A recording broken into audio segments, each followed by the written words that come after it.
When can we talk to the president's doctor, and how come they haven't been asked to come out here and talk with us, given the Her report that challenges the president's mental fitness? So look, just to speak to the Her report really quickly. Special counsel Her is, as far as I remember, is obviously a Republican, a prosecutor. He's not a medical doctor. He's just not. It's not for him to speak to. It's just not. White House Press Secretary Karine Jean-Pierre coming to President Biden's defense on the heels of the special counsel report on the president and his mental acuity. Yeah, the report fueling concerns about Biden's age, and the White House facing mounting questions about the president's well-being as well. Here to weigh in is Georgia Congressman Rich McCormick, a member of the GOP Doctors Caucus.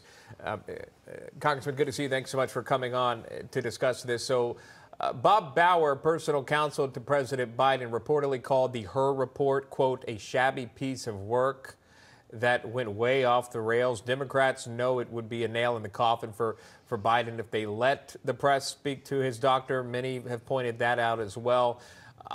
What do you make of all of this? Again, the report by Her, what he said, his mental well-being, not remembering when he's vice president, not remembering when his son Beau died, again, being very forgetful. This according to special counsel Her, and now it's being spun. Your thoughts?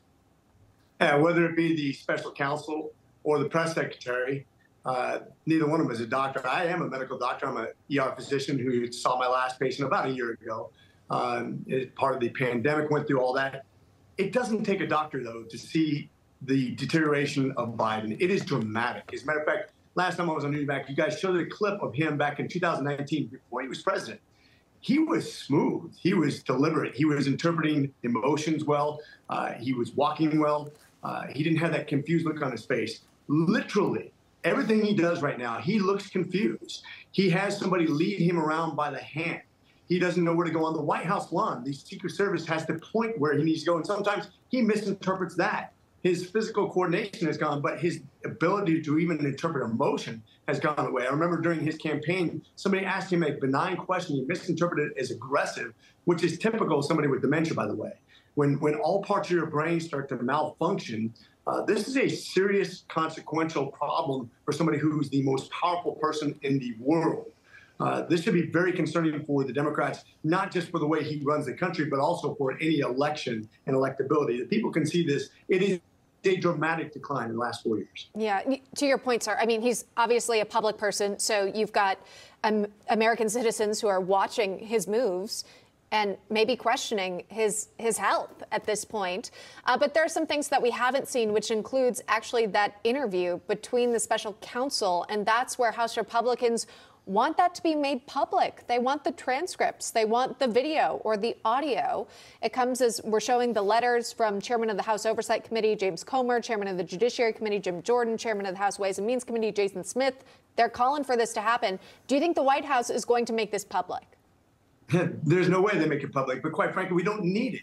We have tons of video of him misquoting the Constitution, forgetting basic names, forgetting who's beside him or how to walk off the stage. It's so obvious to see the mental decline, the mental acuity just go away. Imagine, there's no possible way he lasts another 4 years as fast as he's deteriorating. When dementia starts setting in, it's not like you can get it back. It's not like a personal training schedule where you become more alert and more decisive and more able to interpret all the things you need to interpret as a president. It's going to get worse. The question is not if, but when they will replace him. Will it be during the election cycle, or will it be after he's elected with somebody who could even be worse than he is as far as policy measures go? We have heard the vice president say she's ready and able to serve. I know the timing of that was before the special counsel report was published. And of course, we don't have confirmation, by the way, from the president's doctor about any of this. It's just your read on what you've seen and your medical expertise. Georgia Congressman Rich McCormick, sir, thanks so much for coming on. Appreciate it. Have a great day. Semper Fidelis.